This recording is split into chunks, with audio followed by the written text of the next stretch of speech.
Welcome dear रॉकर्ट्स, कैसे हैं आप सभी। कॉलोनी सीजन 3 में आपका स्वागत है। दोस्तों, इस नए सीजन की शुरुआत में हम ब्राउमैन फैमिली को जंगल में रहते हुए देखते हैं। पिछले सीजन के लास्ट में हमने देखा था कि ये सभी लोग स्नाइडर के साथ सेंटा फर्नांडो ब्लॉक में एंटर कर गए थे। अब इन्हें यहाँ पर दोस्तों करीब 6 महीने हो चुके हैं और सभी बिल्कुल सही सलामत हैं। ये लोग जंगल के कैबिन में अपनी जिंदगी आराम से गुजार रहे हैं, क्योंकि विल का मानना है कि हम सभी बाकी किसी भी जगह से ज्यादा यहाँ पर सेफ हैं। बाकी बात करें स्नाइडर की, तो वो भी इन्हीं के साथ रह रहा है और अब इनकी अच्छी बॉन्डिंग भी हो गई है, काफी अच्छी दोस्ती हो गई इनकी। पर विल, कैटी और ब्रायन इस पर भरोसा नहीं करते, क्योंकि तीनों ही स्नाइडर के स्वभाव से वाकिफ हैं कि वो कैसा था पहले और वो उनको कभी भी धोखा दे सकता है। दोस्तों, आप सोच रहे होंगे कि स्नाइडर तो इनके साथ ब्लैक जैक से कुछ डील करने के बाद आया था और साथ ही उसके पास लोकेटर नाम का डिवाइस था जिसे उसने ऑन भी किया था। असल में लोकेटर का काम इतना है कि जब भी स्नाइडर को कुछ पता चले या कुछ खतरा महसूस हो उसे, तो वो इस लोकेटर को ऑन करके ब्लैक जैक सोल्जर को बुला सकता है। हालांकि स्नाइडर के पास ऐसा कोई डिवाइस है, इसकी भनक बॉमैन फैमिली को बिल्कुल भी नहीं है। फिलहाल अभी के लिए तो बॉमैन्स बड़े खुश हैं, मगर अचानक से इन्हें एक अजीब सी आहट सुनाई देती है। तो स्नाइडर, ब्रायन, कैटी और विल गन लेकर बाहर देखने के लिए जाते हैं कि क्या प्रॉब्लम है। तो वहाँ पर ये लोग एक रोबोट को देखते हैं। ये रोबोट असल में उन ड्रोन्स की तरह था जो किसी भी इंसान या हिलती हुई चीज को देखकर उसे तबाह कर देता है। अब ये रोबोट यहाँ पर क्या कर रहा है, ये बात विल को भी समझ में नहीं आ रही होती है। हालांकि वो रोबोट दोस्तों इनको देख नहीं पाता और चला जाता है। विल को तो लगता है कि ये भटक कर यहाँ पर आ गया होगा। वो अंदर जाता है तो वहाँ पर ब्रायन उसको बताता है कि मैंने एक रेडियो लोकेटर बनाया है जिसके जरिए मुझे पास ही में मौजूद किसी भी रेडियो की फ्रीक्वेंसी पता चल सकती है। एंड एक फ्रीक्वेंसी पर मुझे किसी लड़की की आवाज अक्सर सुनाई देती है। मुझे लगता है वो रेजिस्टेंस ग्रुप से है, तो हमें भी उससे कांटेक्ट करके देखना चाहिए। हालांकि दोस्तों इसमें खतरा था, इसलिए विल मना कर देता है। अब ये बात ब्रायन को बिल्कुल अच्छी नहीं लगती। इसी बीच स्नाइडर भी ब्रायन को रेजिस्टेंस से कांटेक्ट करने के लिए और मोटिवेट करता है। खैर, कुछ देर के बाद इन सभी लोगों का ध्यान एक और आवाज अपनी तरफ आकर्षित करती है। ये असल में एक एलियन शिप था जिस पर हमला किया गया था और उस पर हमला एलियन ड्रोन्स ही कर रहे थे। ड्रोन्स उस बड़े से शिप को मार गिराते हैं और साथ ही इस एलियन शिप का डिजाइन रैप्स की शिप से थोड़ा अलग होता है। हालांकि ये हो क्या रहा है, ये चीज विल को जरा भी समझ में नहीं आती। अब इतना बड़ा कांड हुआ है तो एलियन ड्रोन्स तो अब इस पूरे एरिया को स्कैन करेंगे,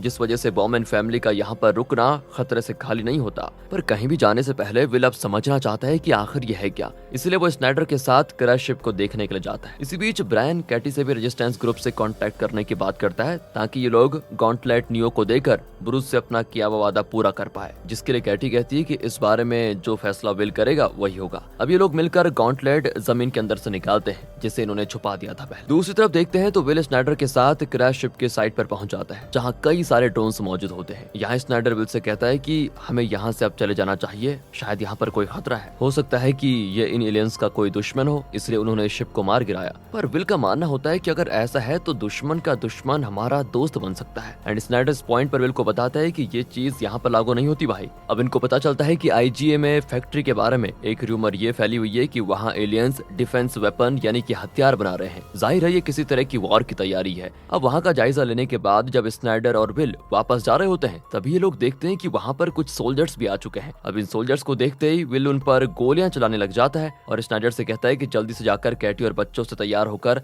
निकलने के लिए जल्दी बोलो। स्नाइडर बिल्कुल ऐसा ही करता है। इसी बीच उसके पीछे विल भी आ जाता है, जो कि पूरे परिवार के साथ यहाँ से निकल जाता है। हालांकि जाने से पहले विल, कैटी और ब्रायन उन सोल्जर्स का कुछ देर सामना करते हैं। बच्चों को स्नाइडर के साथ आगे भगाकर विल और कैटी पीछे रुककर उन सोल्जर्स को रोकने का फैसला करते हैं। ब्रायन जल्दी से गाड़ी को निकालता है और यहाँ स्नाइडर वापस जाने लग जाता है। वो ब्रायन से ये कहकर जाता है कि तुम यहीं पर रुको, मैं विल और कैटी को लेकर आता हूँ। मगर दोस्तों, वो सीधा जाकर इन सोल्जर्स के सीनियर गारलैंड से मिलता है। इधर विल और कैटी बच्चों के पास पहुंच जाते हैं और जब उनको पता चलता है कि स्नाइडर उनको लेने गया हुआ है, तो विल आगे बढ़ने का फैसला करता है, क्योंकि विल कहता है स्नाइडर को सब पता है कि उसे कहाँ पर आना है। इधर गारलैंड और स्नाइडर की बातों से साफ हो जाता है कि स्नाइडर ने ही इन सोल्जर्स को लोकेटर ऑन करके बुलाया था, ताकि ये लोग एलियन से इन्हें बचा पाए। असल में स्नाइडर और ब्लैक जैक्स के बीच ये सौदा हुआ था कि स्नाइडर उनको गॉन्टलेट और रेजिस्टेंस बेस कैंप की लोकेशन बताएगा। अब गारलैंड को गॉन्टलेट से ज्यादा रेजिस्टेंस बेस कैंप की लोकेशन जाननी थी। गारलैंड स्नाइडर से आगे कहता है कि अब तुम हमें तभी बुलाना जब रेजिस्टेंस बेस कैंप की लोकेशन का पता चल जाए। साथ ही वो स्नाइडर को मारता भी है, ताकि स्नाइडर विल और कैटी से झूठ बोल सके कि उसकी भिड़ंत सोल्जर से हुई थी। एंड स्नाइडर फिर अपनी टूटी हुई नाक लेकर विल से मिलता है और उसे ये सारी चीजें बताता है कि मेरी सोल्जर्स के साथ लड़ाई हुई, उसी में ये चोट वगैरह लग गई,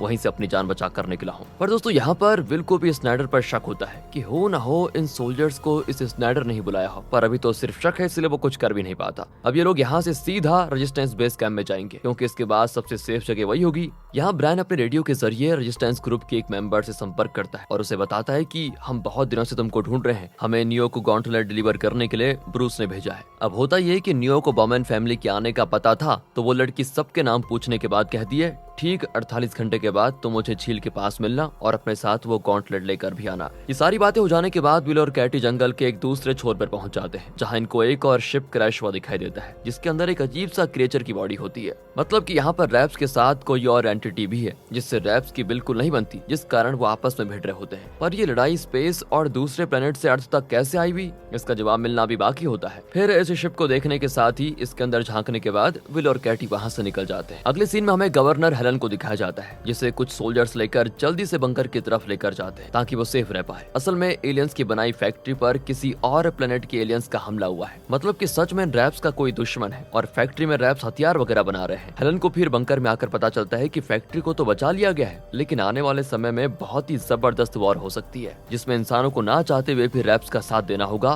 क्योंकि जो एलियंस रैप्स पर हमला कर रहे हैं वो तो शायद इंसानों को कभी छोड़े ना। इसके बाद सीन एलए ब्लॉक की तरफ शिफ्ट होता है, जहाँ पर अब कोई नहीं रहता, पर किसी तरह से ब्रूस वहाँ छिपकर अभी भी जिंदा है। वो यहाँ पर अकेले ही रहता है, साथ ही वो रेडियो के जरिए कुछ बचे हुए लोगों की एलए ब्लॉक से निकलने में मदद भी करता है। दरअसल रेडियो के दूसरी तरफ से उसको एक लड़की की आवाज आती है जो कि रेजिस्टेंस ग्रुप का ही हिस्सा है, और वो अपनी एक टीम के जरिए लोगों को एलए से निकालने में मदद करती है। वो उनको वहाँ से सिएटल ब्लॉक भेज देती है। बाकी बात करें ब्रूस की, तो यहाँ एलए में रुककर वो ये पता लगाने की कोशिश कर रहा है कि इस टोटल रेंडिशन करने के बाद आईजी का असली प्लान क्या है, वो एलए ब्लॉक के साथ करना क्या चाहते हैं।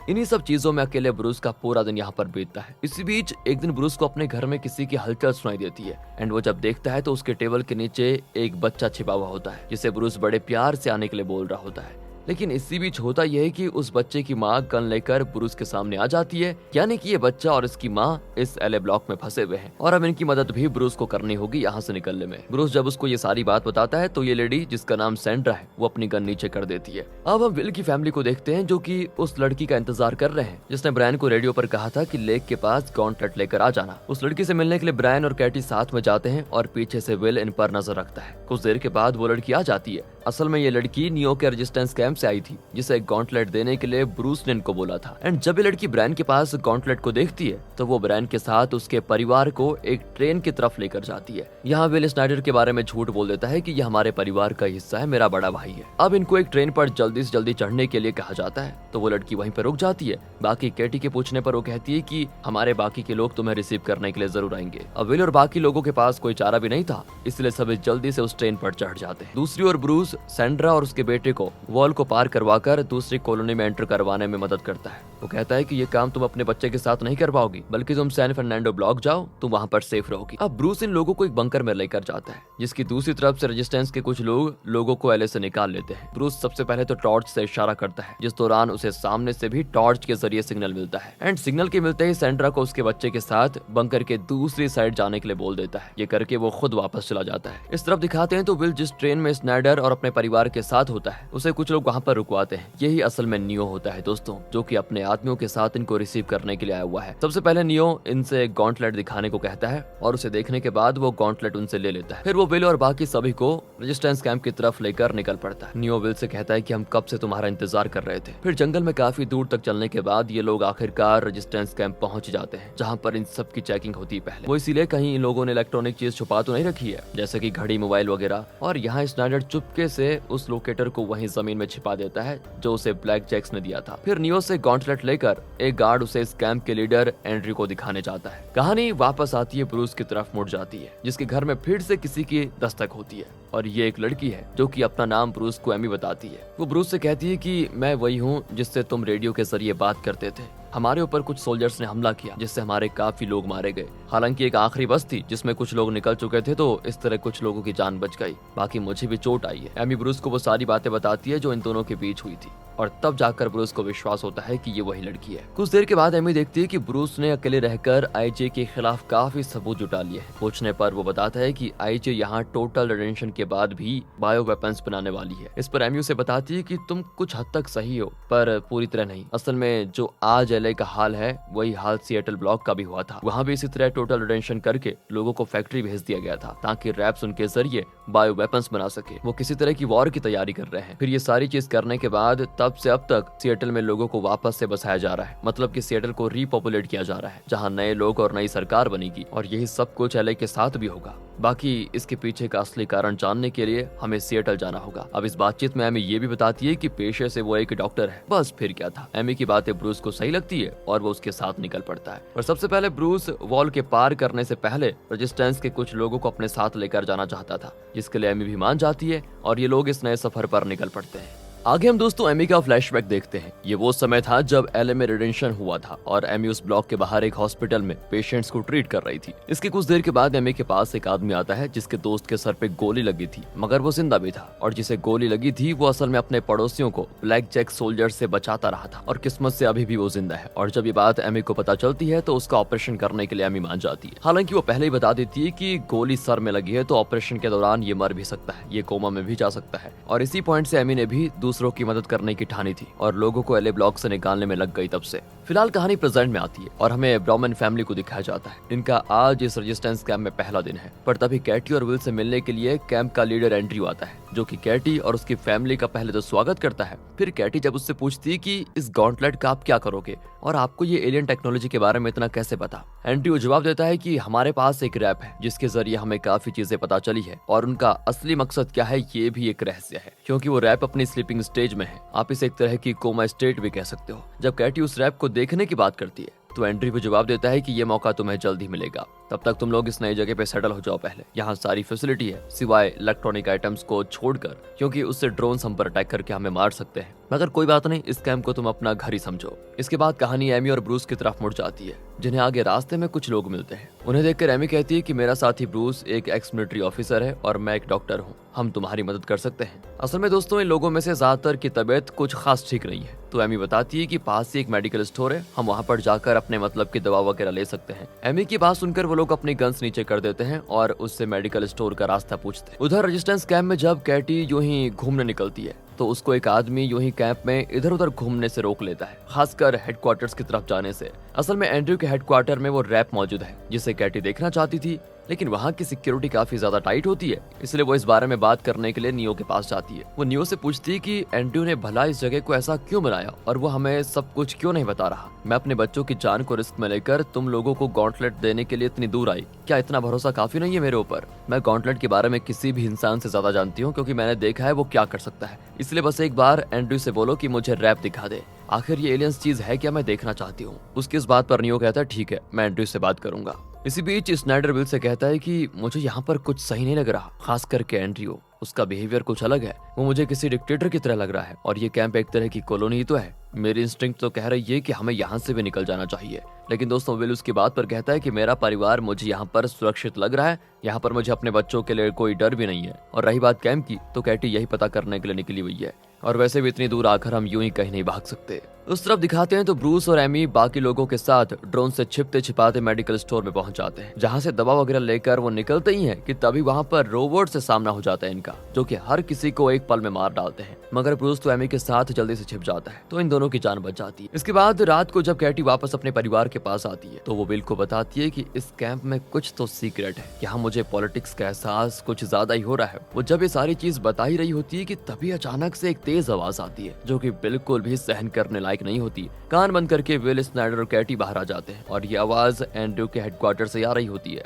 इस तेज आवाज के चलते वहाँ सिक्योरिटी भी नहीं होती, तो ये लोग वहाँ पर घुस जाते हैं। ये आवाज असल में रैप की बॉडी से आ रही थी जिसे एंड्रयू ने छेड़ दिया था। यहाँ नियो भी मौजूद था। कैटी और विल देखते हैं कि ये एलियन असल में एक तरह की मशीन है, मतलब कि जैसे कोई रोबोट, और इसके अंदर AI की कॉन्शियसनेस है। आवाज के बंद होते ही विल, कैटी और स्नाइडर उसे देखते रह जाते हैं, और जो रैप अभी तक बोल नहीं रहा था वो विल और कैटी के पूछने पर जवाब दे रहा होता है। यहाँ ये रैप इन लोगों को बताता है कि हम अपने दुश्मन यानी कि दूसरी स्पीसीज से बचकर पृथ्वी पर आए, ताकि हम इंसानों का रिसोर्सेज की तरह इस्तेमाल कर सके। यहाँ रिसोर्सेज का मतलब है कि ये एलियंस इंसानों को किसी लेबर की तरह इस्तेमाल करके अपने डिफेंस को स्ट्रॉन्ग कर रहे हैं। शायद फैक्ट्रीज में इंसान इन्हीं एलियंस वेपन्स को बनाते थे। बाकी इस चीज के बारे में डिटेल में हमें आगे पता चलेगा। आगे रैप कहता है कि हमारा और इंसानों का दुश्मन एक ही है, लेकिन रैप की ये सारी बातें एंड्रयू को बकवास लगती है, इसलिए वो रैप को तुरंत डीएक्टिवेट कर देता है। साथ ही वो इस कैंप में 48 घंटे की लॉकडाउन को भी ऐलान करता है। अब नियो उसको समझाने की कोशिश करता है कि अगर ये एलन जो कह रहा है वो सच हुआ तो, पर एंड्रयू दोस्तों किसी भी बात को सुनने के मूड में नहीं होता।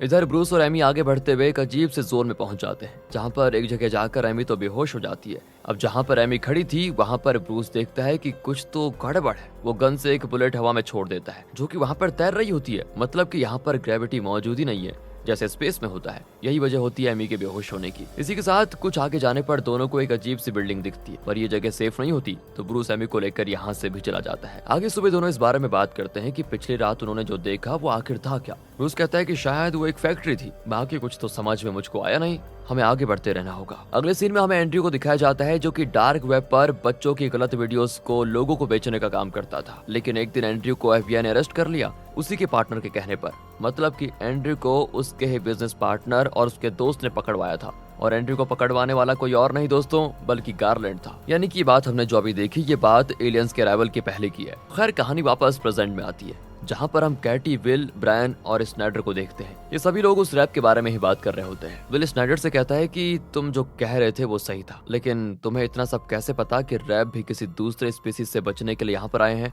इस पर स्नाइडर कहता है कि देखो, मैंने तुम्हें पहले भी बताया था कि ये बात मैं खुद से नहीं कह रहा, बल्कि ऐसी अफवाहें पूरे आईजीए में फैली हुई है। तब कैटी विल से कहती है कि जो हमें स्पेसशिप में लाश दिखी थी वो जाहिर है इन रैप्स की नहीं, बल्कि किसी और स्पीसीज की है। लेकिन जब हम उस रैप से पूछताछ कर रहे थे तो एंड्रयू ने हमको उससे और पूछताछ नहीं करनी थी, पता नहीं क्यों। एंड्रयू को शायद लगता है कि वो रैप झूठ बोल रहा है। अब स्नाइडर कहता है कि एंड्रयू को अपनी सत्ता से मतलब है, और मेरे हिसाब से हमें जल्द से जल्द इस जगह से चले जाना चाहिए। विल इस पर कहता है कि पहले हमें किसी भी तरह उस रैप से बात करनी होगी और चीजें जाननी होंगी पहले हमें। वहीं इधर दूसरी तरफ ब्रूस को लेकर एमी एक आदमी के पास जाती है, जो कि एमी की तरह रेडियो के जरिए लोगों की एलए ब्लॉक से निकलने में मदद करता है। पर पिछले कुछ दिनों से इन सभी के कैंप में ब्लैक जैक्स हमला करके सभी को मार दे रहे हैं। इस आदमी ने एक बस में ही अपना अड्डा बनाया होता है। यहाँ एमी और ब्रूस इसीलिए आए हैं क्योंकि उन्हें अब रेजिस्टेंस कैंप की तरफ जाना होता है, जिसका रास्ता ये आदमी इनको बता सकता है। कहानी वापस रेजिस्टेंस कैंप में आती है, जहाँ सभी लोगों के सामने उस रैप को फेंक कर एंड्रयू उसे खत्म करने का ऐलान करता है। अब इस बात से विल, कैटी और स्नाइडर बिल्कुल खुश नहीं होते।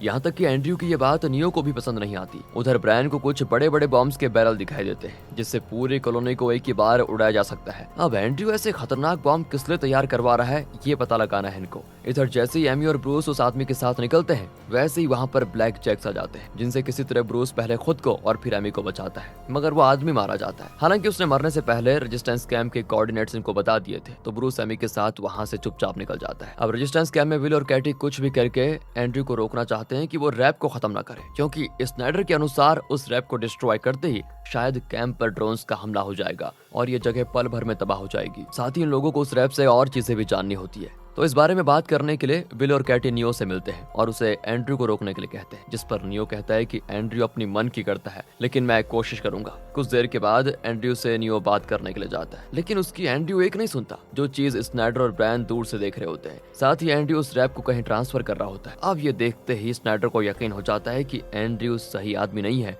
और यहाँ रुकना खतरे से खाली नहीं है। उसे कुछ भी करके अब लोकेटर को ऑन करके ब्लैक जैक्स को बुलाना ही होगा।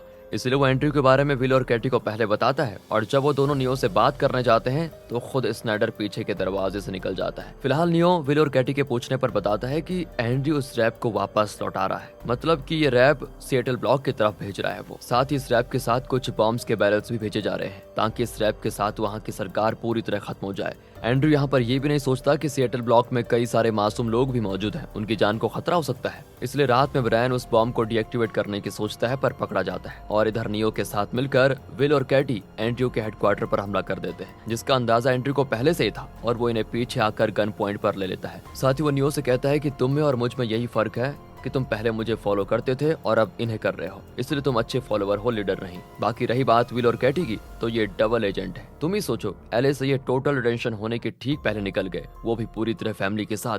क्या ये इतना आसान है? फैसला तुम्हें करना है, देख लो तुम इनके साथ मरना चाहते हो या मेरे साथ आगे काम करना चाहते हो। एंड एंड्रयू को ये बात सुनकर नियो गन नीचे कर लेता है और विल और कैटी को पकड़ लिया जाता है। यहाँ पर ब्रायन तो पकड़ा ही गया था पहले ही। उधर स्नाइडर भी लोकेटर को ढूंढ रहा था जो उसने छिपाया था, पर तभी उसे एंड्रयू के आदमी पकड़ लेते हैं। दूसरी तरफ ब्रूस एमी के साथ कोऑर्डिनेट्स का पीछा करते हुए इस रेजिस्टेंस कैंप में पहुंच जाता है, पर वो देखता है कि एंड्रयू का ये कैंप पूरी तरह से तबाह हो चुका है, यहाँ एक भी आदमी नहीं है। ये सब कुछ देखकर एमी और ब्रूस तो एकदम दंग रह जाते हैं। यहाँ पर हुआ क्या? दोस्तों, इनकी तरह आप भी कंफ्यूज हो गए होंगे कि भला ऐसा क्या हो गया अचानक से, विल का पूरा परिवार आखिर कहाँ पर गया, यही सोच रहे हो ना आप? तो चिंता मत कीजिए, यहाँ क्या हुआ है यह हमें अब दिखाया जाएगा। लेकिन एमी और ब्रूस को इस जगह पहुंचने में इतनी देर कैसे लग गई जबकि वो कैंप के इतने करीब थे? इसका जवाब मैं आपको एकदम आखिर में दूंगा, क्योंकि अभी बताया तो कंफ्यूज हो जाओगे। तो बस स्टोरी के साथ बने रहिएगा, सारे डाउट्स क्लियर हो जाएंगे। आगे हमें एंड्रयू को दिखाया जाता है जो कि नियो से पूछता है, तुम तो मेरे साथ इतने दिनों से हो, फिर भी तुम्हें मुझ पर विश्वास नहीं है? उन दो अजनबी डबल एजेंट्स की बातों में आ गए तुम।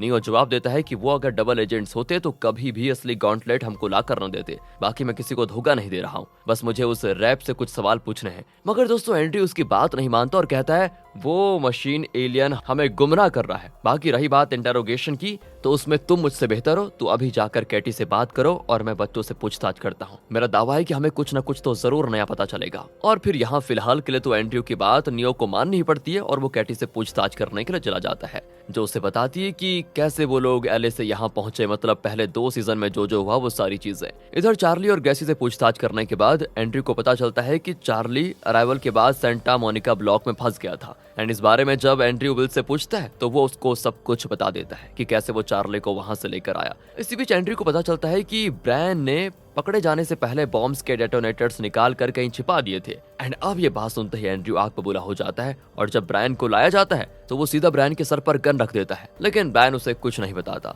यहाँ पर विल अपने बेटे की जान बचाने के लिए कहता है कि हम एलए ब्लॉक से सही सलामत उस आदमी की वजह से निकल पाए जो हमारे साथ है। वो मेरा भाई नहीं बल्कि आईजीए का आदमी है, वही हमें एक टनल के जरिए सैन फर्नांडो लेकर आया। साथ ही यहाँ पर ब्रायन कहता है कि मैंने डेटोनेटर्स को तबाह कर दिया था, अब तुम अपने प्लान में सक्सेसफुल नहीं हो पाओगे। एंड इस पर एंड्रयू भी कहता है कि चिंता मत करो, तुम्हें इसकी सजा जरूर मिलेगी, फिलहाल तो मुझे उस स्नाइडर से बात करना है। अब स्नाइडर एंड्रयू और नियो को बताता है कि अगर तुमने रैप को यहाँ से कहीं और डिस्ट्रॉय किया तो कब स्पेस से तुम पर एक मिसाइल गिरेगी तुम्हें पता भी नहीं चलेगा और पूरा कैंप मिट्टी में मिल जाएगा। तुम कई लोगों की जान को खतरे में डाल रहे हो। साथ ही वो बताता है कि इन रैप्स के अंदर जो एक स्फीयर या बॉल लगी है उसमें किसी तरह की कॉन्शियसनेस है। दोस्तों, आप इस स्फीयर को किसी आत्मा की तरह समझ सकते हो, बाकी इसमें किसकी कॉन्शियसनेस है ये हमें आगे जानने को मिलेगा। पर यहाँ भी एंड्रयू को इन चीजों पर विश्वास नहीं होता और वो रैप को किसी भी कीमत पर डिस्ट्रॉय करना चाहता है। अब ये बात नियो को बिल्कुल अच्छी नहीं लगती, क्योंकि इसमें कई लोगों की जान को खतरा हो सकता है ना। तो वो स्नाइडर से ये सब रोकने का रास्ता पूछने के लिए आता है, जिस पर स्नाइडर कहता है कि तुम्हें एक रेडियो फ्रीक्वेंसी पर मेरा बताया कोड बोलना होगा, इससे ब्लैक जैक्स यहाँ पर आ जाएंगे और इसके बदले तुम यहाँ के लोगों के लिए सेफ जगह की मांग कर सकते हो,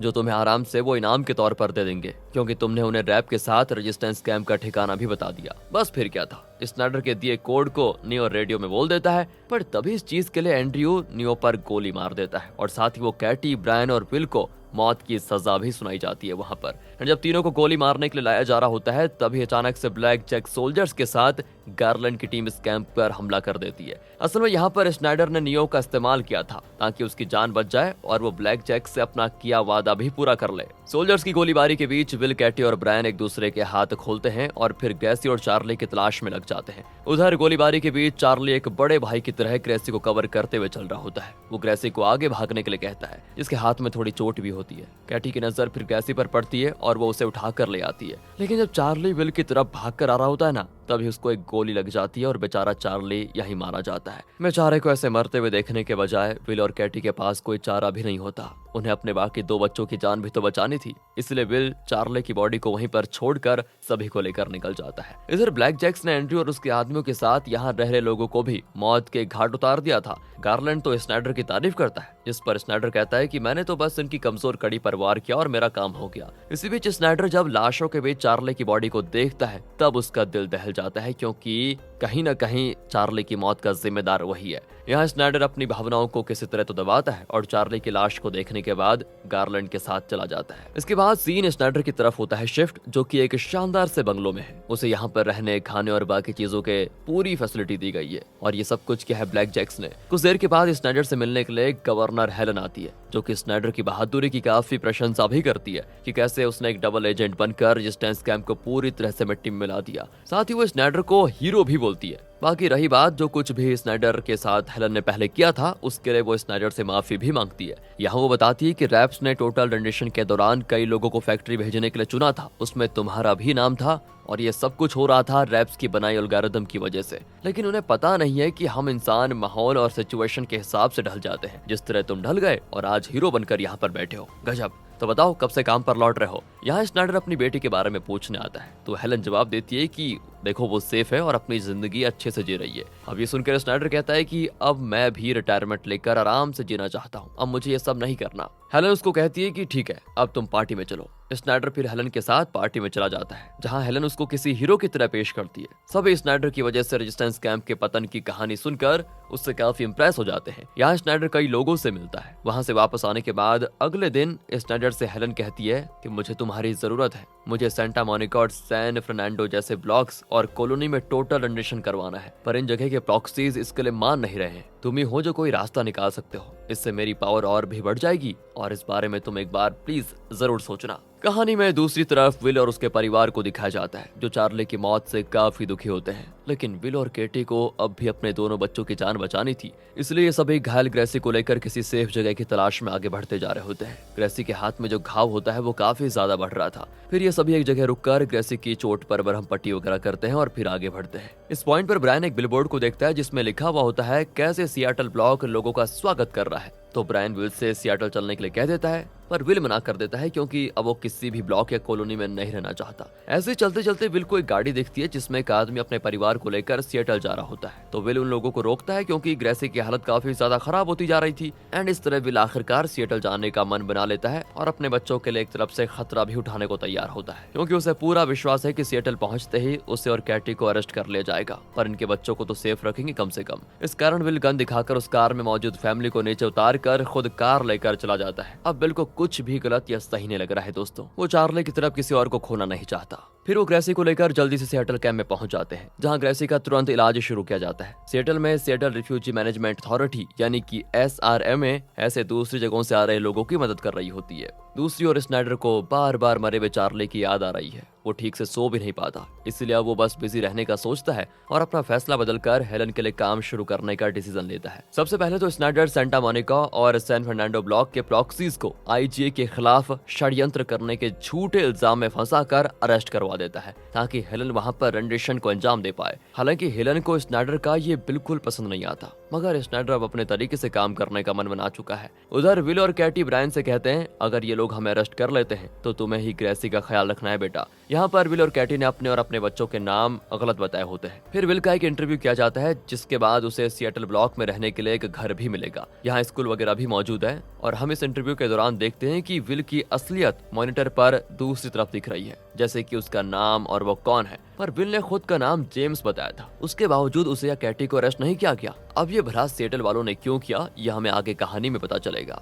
इसके बाद आगे हम सियाटल कॉलोनी के लीडर केन्स को दिखाते हैं जो कि सियाटल का टोटल रेंडिशन होने के बाद इस बार चाहता है कि चीजें उसके हिसाब से हो, क्योंकि इस बार सियाटल में ना तो IG, ना ही रेड हेड्स और ना ही कोई प्रॉक्सी है। वो इस जगह को अपनी तरीके से चलाना चाहता है ताकि ये जगह वो बन सके जो कोई ब्लॉक नहीं बन पाया। ये सारी चीजें वो चांसलर से कह रहा होता है ताकि वो रैप्स को ये सारी बातें बता पाए। हालांकि हम अच्छी तरह जानते हैं कि इसमें जरूर उसका कोई ना कोई स्वार्थ तो छिपा ही होगा। फिलहाल अब सीन विल की तरफ होता है शिफ्ट, जो कि अभी भी अपने बेटे की मौत के सदमे से उभर नहीं पाया और साथ ही उसे सियाटल सेफ नहीं लग रहा होता है। बाकी वो यहाँ कैब ड्राइवर है और साथ ही पार्ट टाइम में प्राइवेट डिटेक्टिव का काम भी करता है। विल को एक लेडी ने हायर किया हुआ है ताकि वो उसके हस्बैंड टेरी का पता लगा पाए जो कि सियाटल ब्लॉक में आते ही कहीं पर गायब हो गया था। बाकी बात करें कैटी की तो वो भी SRMA के लिए ही काम कर रही है। वो मतलब रिफ्यूजी फैमिलीज की मदद करती है ताकि उन्हें सियाटल में एक अच्छी जिंदगी और घर मिल पाए। वो देखती है कि कुछ फैमिली सियाटल से जा रही है क्योंकि उनको पता चला है कि LA ब्लॉक को फिर से रीपॉपुलेट किया जा रहा है। इस तरह ब्रायन भी लोगों को डिलीवरी पहुंचाने का काम करता है। वहीं ग्रेसी यहाँ स्कूल जाने लगी है जिसका ज्यादातर ख्याल ब्रायन ही रखता है। बात करें कैटी और विल के रिश्ते की तो अब वो पहला जैसा नहीं रहा क्योंकि कैटी को यहाँ सब कुछ सेफ लग रहा था, पर विल को यहाँ पर सेफ नहीं लग रहा होता है। वो यहाँ से जाना चाहता है, उसे हर पल यही लगता है कि भला यहाँ पर चीजें इतनी अच्छी कैसे हो सकती है। ऊपर से वो चार्ली को अब भी याद करता है और इन्हीं सारे इश्यूज को लेकर दोनों अक्सर झगड़ते रहते हैं। दोनों का कभी भी डाइवोर्स हो सकता है दोस्तों। फिलहाल जैसे जैसे कहानी आगे बढ़ती है तो क्लूज को जोड़कर विल किसी तरह उस लेडी के हस्बैंड को ढूंढ निकालता है जो बड़े आराम से दूसरी शादी करके नई पहचान के साथ अपनी जिंदगी एंजॉय कर रहा है। यहाँ विल उस आदमी पर अपना गुस्सा निकाल देता है, मतलब कि उसे काफी मारता भी है और फिर उसकी बीवी से जाकर कहता है कि आप अपने पति को भूल जाओ क्योंकि उनके हार्ट अटैक की वजह से मौत हो चुकी है। असल में विल ने इसीलिए कहा क्योंकि वो उस लेडी को सच्चाई बताकर और दुख नहीं देना चाहता है। अगर वो ये बताएगा कि तुम्हारा पति किसी और औरत के साथ चक्कर में है तो उसको बेचारी को कितना दुख होगा, इसलिए वो नहीं बताता। अब कैटी भी एक फैमिली को सिएटल में घर दिलाने में मदद करती है, पर जब वो अपनी दोस्त माइकल से उस फैमिली के लिए सिएटल का एक एड्रेस लेकर जाती है जहाँ पर अपार्टमेंट है तो वहाँ पर कोई भी नहीं होता। इनफैक्ट अपार्टमेंट खाली है। उधर ब्रायन की भी यहाँ एक गर्लफ्रेंड बन गई है और वो अपनी छोटी बहन का किसी पेरेंट से कम ख्याल नहीं रखता, पूरा ख्याल रखता है और साथ ही साथ अब वो एक नई जॉब भी ढूंढ रहा है। उस तरफ जब विल कहीं जा रहा होता है तभी उसकी गाड़ी में कोई आकर बैठ जाता है और ये कोई और नहीं बल्कि ब्रूस है जो कि विल को ही ढूंढ रहा था। विल भी ब्रूस को यहाँ देखकर थोड़ा खुश हो जाता है। सीन चेंज होता है और हमें एक फैसिलिटी को दिखाया जाता है जहाँ पर किसी तरह के स्लीपिंग पॉड में कई सारे लोगों को बंद रखा हुआ है।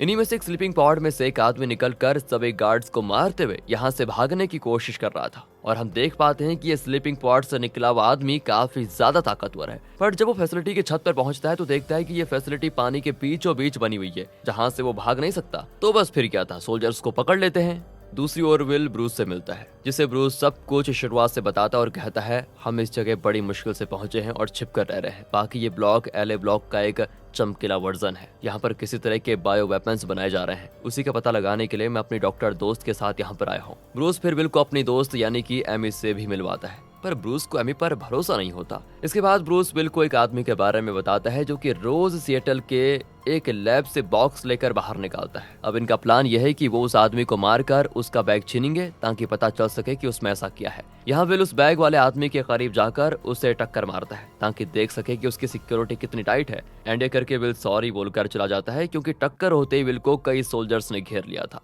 स्नाइडर भी कायन से मिलने के लिए सिर्फ इसीलिए आता है क्योंकि उसे आईजी ने यहाँ ये देखने के लिए भेजा है कि आखिर सिएटल ब्लॉक इतना सफल कैसे है जबकि बाकी ब्लॉक्स तो ऐसे ही हैं, नॉर्मल। ये सुनकर कायंस बोलता है कि स्नाइडर मैं खुद आपको पूरा सिएटल घुमाऊंगा और यहाँ जो भी होता है वो सब कुछ दिखाऊंगा भी। उधर ब्रायन पेट्रोलिंग फोर्स को ज्वाइन कर लेता है ताकि इससे ग्रेसी को और अच्छा स्कूल पढ़ने के लिए मिल जाए। रही बात कैटी की तो वो तो अपनी दोस्त माइकल से सवाल करती है कि तुमने जो एड्रेस बताया था अपार्टमेंट के लिए वो तो पूरा अपार्टमेंट खाली है, आखिर इतने लोग जाते कहाँ हैं? इस पर माइकल कहती है कि तुम्हारा देखो जो काम है उसे करो, ज्यादा इन सब चीजों में ना पड़ो। लेकिन कैटी ऐसे कहाँ मानने वाली थी। वो छिप छिपाकर चुपचाप उसी बस में बैठ जाती है जो लोगों को रिफ्यूजी कैंप से सिएटल लेकर जा रही थी। वहाँ पहुँचने के बाद सभी लोगों को एक अलग सी जगह पर, मतलब गुप्त जगह पर भेज दिया जाता है जहाँ पर कैटी जा नहीं पाती क्योंकि वो ऑफिसर बन गई थी। अब दूसरी ओर दिखाते हैं तो विल और एमी कार से उस ब्रीफ केस वाले आदमी पर नजर रख रहे होते हैं और इन्हें ब्रूस के साथ मिलकर अब उस ब्रीफ केस को हासिल करना है। लेकिन तभी विल यहाँ पर कैंस के साथ स्नाइडर को देखता है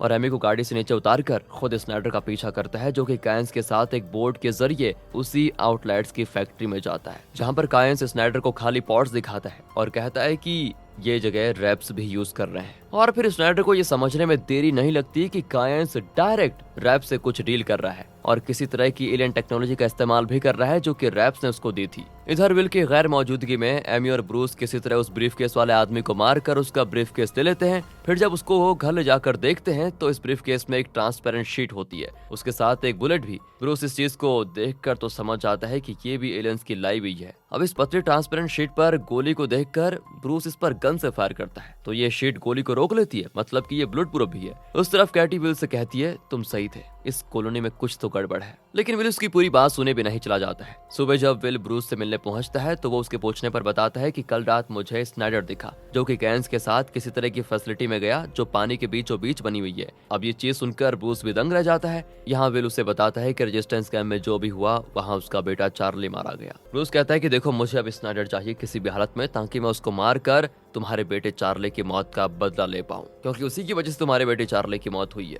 इसके बाद हमें उस वक्त के थोड़े पहले का सीन दिखाया जाता है जब ब्रूस ने एक आदमी को मारकर उसका ब्रीफकेस छीन लिया था। सब कुछ उसी तरह से रिपीट होता है। विल स्नाइडर को देख उसके पीछे चला जाता है और ब्रूस एमी के साथ मिलकर ब्रीफकेस ले जा रहे आदमी की कार को रोकते हैं। फिर ब्रूस उस आदमी को मारकर ब्रीफकेस चुरा लेता है। अगले दिन स्नाइडर कायन से आकर बताता है कि मैं अभी कुछ दिन और सिएटल में रुकूंगा। जो सुनकर कायंस खुश तो नहीं होता, पर वो कुछ कर भी नहीं सकता था, इसलिए वो स्नाइडर पर नजर रखने के लिए अपने आदमियों को उसकी सिक्योरिटी के काम में लगा देता है। दूसरी तरफ आज विल काफी बदला बदला सा नजर आ रहा था। इनफैक्ट वो खुश तो था ही, जिसे इस तरह खुश देखकर कैटी और ग्रेसी को भी ताज्जुब होता है। दरअसल आज विल एमी और ब्रूस के साथ मिलकर एक होटल से स्नाइडर को किडनैप करवाने वाला है। इसके लिए विल और एमी साथ में जाकर उस होटल में एक रूम बुक कर लेते हैं। बाकी दोस्तों, कुछ देर के बाद इस होटल में पेट्रोलिंग करने के लिए ब्रायन भी पहुंच जाता है, जिसका काम था स्नाइडर की सिक्योरिटी पर नजर रखना और कुछ भी गलत होने से सभी को सावधान करना। फिलहाल इस होटल में जब स्नाइडर आता है तो उसे अकेला देखकर एमी उससे कुछ चीजें उठवाने में मदद मांगती है। इस तरफ स्नाइडर कमरे में आ जाता है और यहाँ आते ही उसे विल पकड़ लेता है।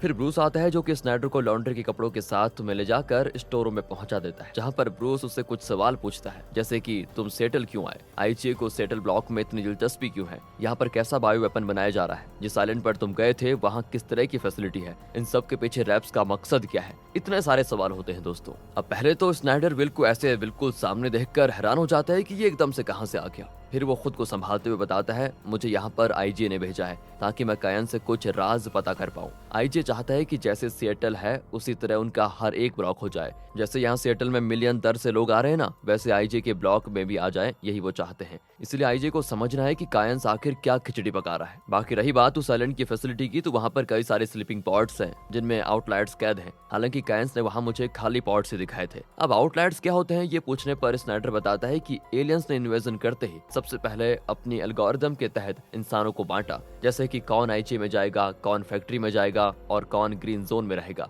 इस तरह उन्होंने ये भी तय किया कि कौन आउटलायर्स बनेगा। आउटलायर्स वो लोग होते हैं जिन्हें ना तो ड्रोन्स कुछ करता है और ना ही आईजीए के लोग। ये एक स्पेशल कैटेगरी है। तो कायंस रैप्स को फैक्ट्री के लेबर्स और आउटलायर्स से सप्लाई करता है। आउटलायर्स को एलियन हथियार की तरह अपनी लड़ाई में इस्तेमाल करते हैं, जो कि उनके दूसरे एलियन से हो रही है। यही आउटलायर्स एलियंस के एक तरह के बायो वेपन्स है। इस पर एमी स्नाइडर से वो पतली सी बुलेट शीट दिखाकर पूछती है कि आखिर ये क्या है। स्नाइडर कहता है कि मैंने ऐसा कुछ भी नहीं देखा, क्योंकि आईजीए के पास ऐसा कुछ नहीं है। आगे स्नाइडर कहता है कि ऐसी ही कई चीजें कायंस कर रहा है, क्योंकि उसका एजेंडा शायद कुछ और ही है। ये सारी चीजें जानने के बाद ब्रूस स्नाइडर को विल को सौंप कर चला जाता है। फिर वो चाहे उसको मार डाले या जो करे वो विल की मर्जी। असल में यही डील विल ने ब्रूस से की भी थी पहले। उसे स्नाइडर से चार्ली की मौत का बदला भी लेना था। यहाँ एमी विल को ऐसा करने से मना कर देती है, पर वो उसे डांट कर भगा देता है। एमी और ब्रूस के जाने के बाद विल कहता है, तुमने पहले हमारा विश्वास जीता और फिर तुम रेजिस्टेंस कैंप में पहुंचे और मौका मिलते ही तुमने आईजे और ब्लैक जैक्स को लोकेशन भेज दी और फिर उन्होंने सभी को मार डाला, चार्ली तक को नहीं छोड़ा। और इतने लोगों को मारकर तुम हीरो बन गए, साथ ही अपनी जिंदगी में मजे से जी रहे हो। इस पर तो स्नाइडर कहता है कि देखो, मैंने तुम्हें पहले ही कहा था कि कैंप रुकने के लिए सही नहीं लग रहा, हमें यहाँ से निकल जाना चाहिए। मैंने कहा था ना तुम्हें,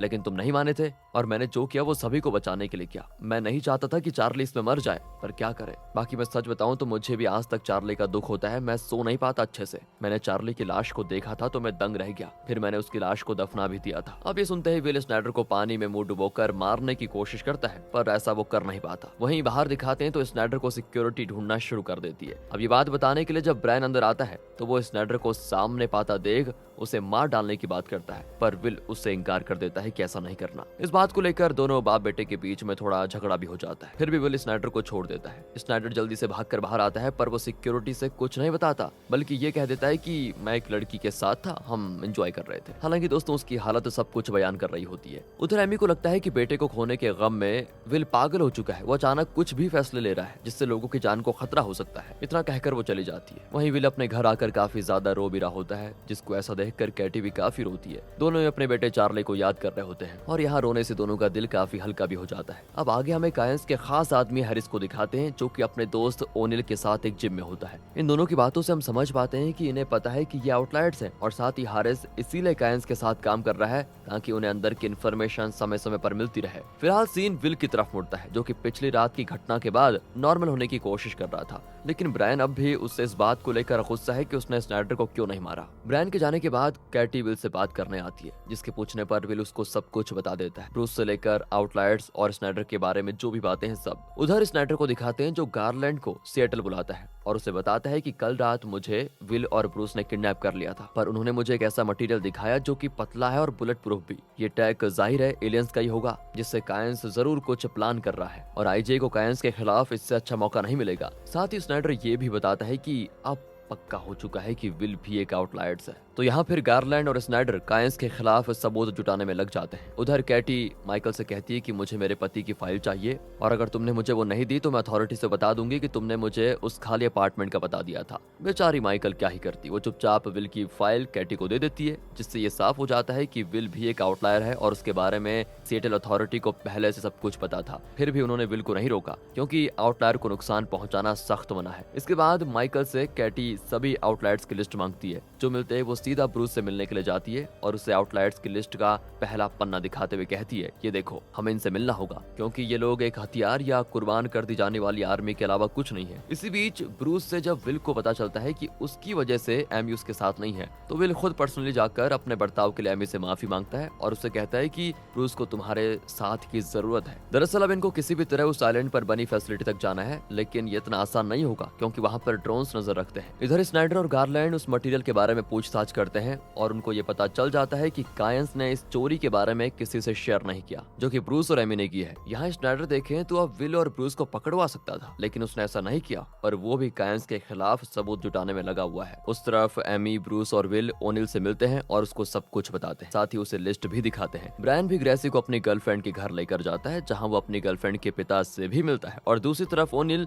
विल को एक जिम में मिलने के लिए बुलाता है। इसके बाद सीन एक आउटलायर पर शिफ्ट होता है जो कि जंगल में रखे पॉड से बाहर निकलता है, जहाँ उसके लिए मिलिट्री के कपड़े और हथियार रखे होते हैं। दरअसल दोस्तों मैं आपको बताना भूल गया कि आउटलायर्स असल में एक्स मिलिट्री या किसी तरह के फोर्स के लोगों को ही बनाया जाता है ताकि उनके पास वॉर की ट्रेनिंग हो। यहाँ एक लेडी और एक आदमी आउटलायर थे जिन्हें एक अदृश्य यानी इनविजिबल सा क्रिएचर आराम से मार गिराता है। जाहिर है कि यही एलियंस रैप्स के दुश्मन है जिनके खिलाफ लड़ने के लिए रैप्स ये सब कुछ कर रहा है। कहा जाता है कि आउटलायर्स रैप्स का फर्स्ट लाइन ऑफ डिफेंस है इस लड़ाई में। दूसरी ओर विल ब्रूस और कैटी के साथ ओनिल के बताए ठिकाने पर पहुंचता है, जहां वो हारिस से मिलता है। हारिस ही शायद इस ग्रुप का लीडर है और साथ ही साथ वो कायंस के लिए भी काम करता है और रेजिस्टेंस की तरह हारिस ने भी एक ग्रुप तैयार कर लिया है जिसमें वो आउटलायर्स के लिए लड़ता है। और हमें ये पता है कि रैप्स तो आउटलायर्स की कुर्बानी के लिए उन्हें यूज कर रहे हैं, तो वो कुर्बानी ना दे इसीलिए हारिस उनके लिए लड़ता है। हारिस बताता है कि देखो अभी तो हम बचे हुए हैं, लेकिन जल्दी हम उन्हीं स्लीपिंग पॉड्स में होंगे और एक अनजान लड़ाई में एक अनजान दुश्मन के खिलाफ खड़े होंगे। यहाँ ब्रूस हैरिस को बताता है कि हमने स्नाइडर को किडनैप किया था और उसने हमें बताया कि वो यहाँ पर कायंस को हटाने के लिए आया है। यहाँ ब्रायन को दिखाते हैं तो वो जब पेट्रोलिंग कर रहा होता है तभी अचानक से एक तेज धमाका होता है जिसमें कुछ आउटलायर्स मारे जाते हैं और ये धमाका उन आउटलायर्स को मारने के लिए ही किया गया था और इसमें किसी और का नहीं बल्कि स्नाइडर का ही हाथ था दोस्तों, ताकि वो इसका सारा इल्जाम कायंस पर डालकर उसे सिएटल ब्लॉक से हटा सके। इसी सिलसिले में हेलन खुद कायंस से मिलने आती। वो बताती है कि तुम पर रैप खुद भी इस धमाके की वजह से कोई एक्शन नहीं ले सकते, इसलिए मुझे बता दो कि तुम यहाँ पर कर क्या रहे हो, किस तरह के वेपन या चीज को तैयार कर रहे हो तुम उस एलियन टैग की मदद से। इस पर कायन कहता है कि मुझे अच्छे से पता है कि आप आईजे के उन लोगों में से हैं जिनसे मेरी तरक्की देखी नहीं जा रही है, पर मुझ पर इल्जाम डालने से पहले सबूत लेकर आइए क्योंकि ये सब किसने और क्यों किया ये आपको भी अच्छे से पता है। यहाँ कायंस का इशारा स्नाइडर की तरफ होता है, जिससे हेलन पूछने के लिए जाती है तो वो कहता है हाँ मैंने ही किया, ताकि कायंस के खिलाफ हमें कुछ मिल सके और सिएटल में क्या चल रहा है ये पता चल जाए। रही बात कवर अप की तो उसकी चिंता ना करो क्योंकि उसके लिए भी कुछ सोचा हुआ है हमने। असल में स्नाइडर और गारलैंड ने मिलकर हारिस को पहले ही मार दिया था और फिर उसकी बॉडी को एक गाड़ी में दूसरी जगह बैठाकर एक और ब्लास्ट करवा दिया ताकि सारा शक उस पर जाए और अब क्योंकि हारिस कायंस का खास आदमी था तो उस पर इंक्वायरी बैठ जाए। हारिस के मरने के बाद ओनिल अपने लोगों के साथ ब्रूस, विल, एमी और कैटी से मिलने आती है क्योंकि उसको लग रहा होता है कि ये बॉम्ब ब्लास्ट रेजिस्टेंस यानी कि उनका काम है। इस पर विल कहता है कि इस चीज के पीछे आईजे का हाथ है क्योंकि हमें स्नाइडर ने पहले ही बताया था कि वो यहाँ पर कायंस के राज जानने के लिए आया है, तो ये उनका ही एक तरीका हो सकता है। बाकी उसने अभी तक हमें क्यों नहीं पकड़वाया ये समझना थोड़ा मुश्किल है। अब ओनिल को ब्रूस स्नाइडर के कन्फेशन का वीडियो दिखाता है, जिसको देखने के बाद ओनिल ब्रूस और विल को अपने अड्डे पर लेकर आता है जहाँ और भी आउटलायर्स मौजूद होते हैं। साथ ही यहाँ पर रिवील होता है कि आउटलायर्स का असली लीडर हारिस नहीं बल्कि कायंस खुद है। वो बस इस शहर को बसा रहा था ताकि लोग यहाँ पर रह सके। बस उन्हें अब रैप से निपटना था जिसके लिए कायंस ना चाहते हुए भी लोगों को लेबर के तौर पर और आउटलायर्स के कैदी के तौर तौर पर रैप्स को देता था। बाकी वो एलियंस के टैग से उन्हें ही मार गिराना चाहता था। इधर काइंस को जब एहसास होता है कि अब कभी भी उसे आईजी अरेस्ट कर सकती है, तो सिएटल के सारे फोन्स को डीएक्टिवेट करके वो खुद भी गायब हो जाता है। इधर ब्रायन भी अपनी बहन से कहता है कि यहाँ रहने में खतरा है, हम दोनों उसी जगह पर रहेंगे जहाँ मैं तुमको लेकर गया था। यहाँ ब्रायन अपनी गर्लफ्रेंड के घर की बात कर रहा है दोस्तों, जहाँ ब्रायन की गर्लफ्रेंड के पिता भी ब्रायन की तरह पेट्रोलिंग का काम करते हैं और उन्हें कोई एतराज नहीं है कि अगर ये यहाँ पर रहे भी। एंड यहाँ पर ब्रायन अपनी बहन को पूरी तरह सेव करने की कोशिश करता है कि वो नहीं चाहता कि चार्ली की तरह उसकी बहन भी चली जाए। सिएटल वाले ब्लास्ट में उसको ग्रेसी की फिक्र और ज्यादा हो गई थी। इस तरफ सिएटल से खुद काइंस गायब था, जिसे चारों तरफ ढूंढा जा रहा था और फोन से डीएक्टिव होने की वजह से उसे ट्रैक करना और भी मुश्किल हो रहा था। तो इस कठिन वक्त में सिएटल का पूरा कार्यभार हेलन स्नाइडर को सौंप देती है ताकि वो अपने हिसाब से यहाँ पर चीजों को चला पाए। इसके आगे हमें उन्हीं आउटलायर सोल्जर्स को दिखाया जाता है जिन्हें दूसरी स्पीसीज के एलियन ने मार डाला था। इन दूसरे स्पीसीज के एलियन को इंसान क्लिक नाम देते हैं। इन आउटलायर्स की लाशों को काइंस ने जब देखा ना, तो वो समझ गया कि क्लिक और रैप्स की लड़ाई में क्लिक का पलड़ा काफी भारी है। बाकी रही बात आउटलायर्स की, तो वो फालतू में इस लड़ाई में मारे जा रहे हैं। दोनों ही एलियन स्पीसीज में जीत चाहे जिसकी भी हो, मरेंगे तो इंसान ही। इसलिए अभी काइंस इंसानों को बचाने के बारे में सोच रहा था। यहाँ पर ही उसने ये फैसला ले लिया कि क्यों ना मैं उनका साथ दूं जिनका पलड़ा भारी है। इसलिए उसने क्लिक को चुना और तब से काइंस क्लिक का साथ दे रहा है और उनके टैग को संभाल भी रहा है। असल में जो पेपर जैसा बुलेट प्रूफ मटेरियल ब्रूस और एमी को मिला था ना, उसे पहनकर क्लिक गायब हो जाते हैं और साथ ही उस पतले से मटेरियल में इतनी ताकत है कि वो गोली के ड्रोन्स के हमले को भी रोक सकता है। फिलहाल कहानी आज के समय में आ जाती है। काइंस अपने बॉडीगार्ड के साथ एक सेफ जगह के लिए जा रहा होता है, तभी उन्हें ब्लैक जैक सोल्जर्स रोक देते हैं, जिनसे लड़ते हुए किसी तरह बच बचाकर काइंस निकल जाता है। फिर ये लोग दो ऑफिसर्स यानी कि एक लड़का और एक लड़की को रोकते हैं और उनकी गाड़ी उनसे लेकर निकल जाते हैं। इसके बाद काइंस एक खुफिया सिक्योरिटी वाली जगह पर पहुंचता है, जहां वो सारे आउटलायर्स को इकट्ठा करने का प्लान बनाता है। अब दोस्तों, आपको याद होगा कि काइंस ने सभी के फोन जाम करवा दिए थे। अब वो सिर्फ जो आउटलायर्स हैं उन सभी के मोबाइल्स ऑन कर देता है, जिसमें विल भी था। एंड विल जब अपना मोबाइल चालू करके देखता है ना, तो उसे समझने में देरी नहीं लगती कि ये काइंस का काम है। दोस्तों, आपको याद होगा कि सेकंड सीजन में ब्रूस को भी ड्रोन्स ने मारा नहीं था, यानी कि वो भी आउटलायर्स है। साथ ही यहाँ वो फोन इस्तेमाल नहीं करता था, इसलिए उसे कुछ पता ही नहीं था। अब विल के बताने के बाद ये दोनों सभी आउटलायर्स के पास जाते हैं, जहाँ पर एक समय पर काइंस इन सभी के मोबाइल्स के जरिए आउटलायर से कहता है कि मेरा ये सिएटल मॉडल एकदम परफेक्ट था, यही चीज आईजे को अच्छी नहीं लगी और उन्होंने मुझे पावर से हटा दिया। रही बात ये मॉडल की, तो मैंने इसीलिए बनाया ताकि जब ये एलियंस की लड़ाई खत्म हो जाए तो हम सुकून से इस तरह अपने सिएटल में रह पाए। हाँ, ये सच है कि मैंने क्लिक्स का साथ दिया, क्योंकि जीत चाहे जिसकी भी हो, आखिर इंसान ही मारा जाएगा। खासकर कि आप आउटलायर्स, आप सभी को ये एलियंस से एक मोहरा बनाकर इस्तेमाल कर रहे हैं। आगे के प्लान के लिए मुझे यहाँ से दूसरे ब्लॉक जाना होगा और आईजे मेरे पीछे है। आप सभी आउटलायर्स ट्रेंड हो, इसीलिए मुझे आपकी मदद चाहिए ताकि आप लोग मुझे यहाँ से निकाल कर वहाँ लेकर जाएं और हम सब इंसानों की जान को बचा पाए। अब उसके इस मैसेज को सुनकर ब्रूस और विल फैसला करते हैं कि हम सभी को अभी के लिए काइंस का साथ देना होगा। काइंस को बचाकर निकालना हमारी जिम्मेदारी है। दोनों सभी आउटलायर्स के साथ एक निर्धारित समय तय करते हैं जब ये लोग काइंस के बताए ठिकाने पर उसे लेने जाएंगे। इधर अपने पेट्रोल यूनिट से ब्रायन को भी पता चल जाता है कि सिएटल पर अब काइंस का नहीं बल्कि स्नाइडर का राज है, यानी कि चीजें और खराब होने वाली है। यहाँ ब्रायन को अपनी बहन की बहुत फिक्र होने लग जाती है। वहीं स्नाइडर की बात करें तो उसे पता था कि काइंस को पकड़ना बहुत जरूरी है, नहीं तो कुछ भी कर सकता है और अगर उसके किए के बारे में रैप्स को पता चला तो सिएटल नहीं बचेगा। एक पल में स्पेस से हमला होगा और सभी लोग मारे जाएंगे। इसलिए गार्लैंड के साथ मिलकर स्नाइडर उन दो ऑफिसर्स के जरिए काइंस की लोकेशन जान जाता है और ये वही होते हैं जिनकी गाड़ी लेकर काइंस उस रात भागा था। इस तरफ विल लोग भी निकलने की तैयारी करते हैं और विल कैटी को साथ ले जाने से मना कर देता है, क्योंकि वो नहीं चाहता कि कैटी इन सब में पड़े। वो चाहता था कि कैटी बच्चों का ध्यान रखे। यहाँ ब्रूस एमी को साथ ले लेता है क्योंकि वो एक डॉक्टर है और उसकी जरूरत वहाँ पर पड़ सकती है। कैटी जाना तो चाहती थी, लेकिन विल उसको मना कर देता है। ब्रूस, एमी और विल सभी आउटलायर्स के साथ काइंस के बताए ठिकाने पर पहुंच जाते हैं और रेडियो पर दिए इंस्ट्रक्शन के अनुसार ये लोग आगे बढ़ रहे होते हैं। तभी वहाँ पर आईजी ब्लैक जैक सोल्जर्स आ जाते हैं, जिनको देखते काइंस उनके बारे में ब्रूस से बताता है। ब्रूस किसी तरह काइंस तक पहुंचता है और आईजी सोल्जर्स से लड़ते हुए यहाँ से निकलने की कोशिश करता है। इसी दौरान काफी गोलाबारी भी होती है एंड इसी गोलाबारी में ओनिल तो मारा जाता है और एक गोली काइंस को भी लग जाती है, जिसे फिर कैसे भी करके एमी संभालती है और उसको तुरंत एक एम्बुलेंस में बैठाकर ये लोग जाने में कामयाब हो जाते हैं। इन सोल्जर्स में गार्लैंड भी था और इस बार भी काइंस उसके हाथों से निकल गया और अब ये बात रैप तक पहुंच चुकी है। दूसरी ओर ब्रायन ग्रेसी को लेकर चुपके से चला जाता है, क्योंकि उसे ग्रेसी के लिए ये जगह सेफ नहीं लग रही थी। वो ग्रेसी को अपनी गर्लफ्रेंड के घर पर लेकर जाता है, क्योंकि उसके पिता ने ब्रायन से बोला था कि अगर कभी भी तुम्हें आना हो तो आराम से आ सकते हो। यहाँ दिखाते हैं तो जब कैटी नींद से जागती है तो वो अपने दोनों बच्चों को गायब देखकर उन्हें ढूंढने के लिए निकल जाती है। दोस्तों, इस पॉइंट पर ब्रायन ने यह कदम इसीलिए उठाया क्योंकि वो चार्ली की तरह ग्रेसी को खोना नहीं चाहता था। वहीं इस तरफ कायंस की हालत बहुत नाजुक होती है और एमी उसका इलाज कर रही है। तभी ब्रूस को याद आता है कि फिल तो उनके साथ वापस लौटा ही नहीं। अगले सीन में हम हेलन को देखते हैं जिसे खबर मिलती है कि क्लिक्स ने रैप्स पर हमला कर दिया है और अब किसी भी पल वॉर शुरू हो सकती है। इसी बीच एक क्लिक वही बुलेट प्रूफ वाला इनविजिबल मटेरियल को पहनकर हेलन सहित सभी लोगों को मार डालती है। सीन यहाँ से चेंज होता है और हम विल को देखते हैं जिसे आईजी के सोल्जर्स आखिरकार पकड़ लेते हैं। स्नाइडर उस तरफ गार्लैंड के पूछने पर उसे बताता है कि आईजी से हमारा संपर्क टूट चुका है।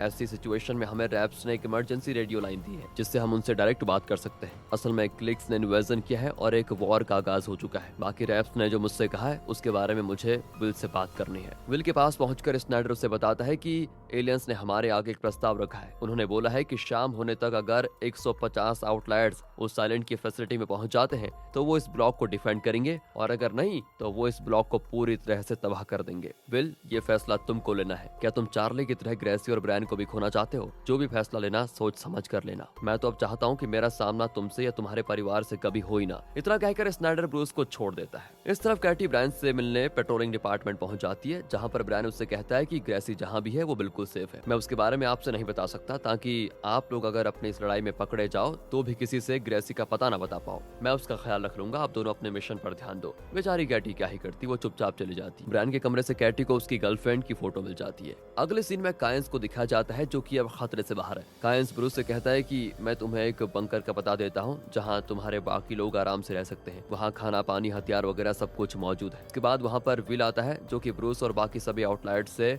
वो बताता है जो स्नाइडर ने उसे बताया था। पर वो सच बोल रहा है ये कंफर्म करने के लिए ब्रूस और विल साथ जाकर कायंस के पुराने ठिकाने जहाँ से उसे पकड़ा गया था वहाँ से रेडियो के जरिए दूसरे ब्लॉक से पूछताछ करते हैं। क्या ये सच है कि क्लिक्स ने वॉर शुरू कर दी है और फैक्ट्री पूरी तरह से तबाह हो चुकी है? तो बस फिर क्या था। ये लोग तुरंत वहाँ पर जाते हैं और वहाँ मौजूद सोल्जर्स को मार कर ये बात रेडियो के जरिए पक्का कर लेते हैं। उन्हें पता चलता है कि सच में वॉर छिड़ चुकी है जो कि सिएटल की तरफ बहुत तेजी से बढ़ रही है। अब ये सभी और विल अपने बंकर में वापस आ जाते हैं तो वहाँ पर विल से मिलने के लिए कैटी आती है जो विल से ब्रायन और गैसी के बारे में बताती है और विल वॉर और बाकी सभी चीजों के बारे में उसको बताता है। वो कहता है कि मुझे वॉर में जाना होगा, तुम जल्दी से हमारे बच्चों को ढूंढकर उन्हें किसी बंकर में लेकर चले जाओ। मुझे जब भी सही लगेगा तो मैं तुम लोगों को कांटेक्ट कर लूंगा। इतना कहकर वो कैटी को भेज देता है। कैटी ब्रायन की गर्लफ्रेंड की फोटो से उसका एड्रेस निकाल लेती है जो कि उसे माइकल देती है। अब बस कैटी को अपने बच्चों को जाकर वहां से लाना था। इस तरफ विल और ब्रूस अपना प्लान सही से बनाते हैं कि हमें और भी आउटलायर्स को इकट्ठा करना होगा ताकि इस लड़ाई में हम 150 आउटलायर्स को उस साइलेंट की फैसिलिटी में स्लीपिंग पॉड में कैद होने के लिए भेज पाएं।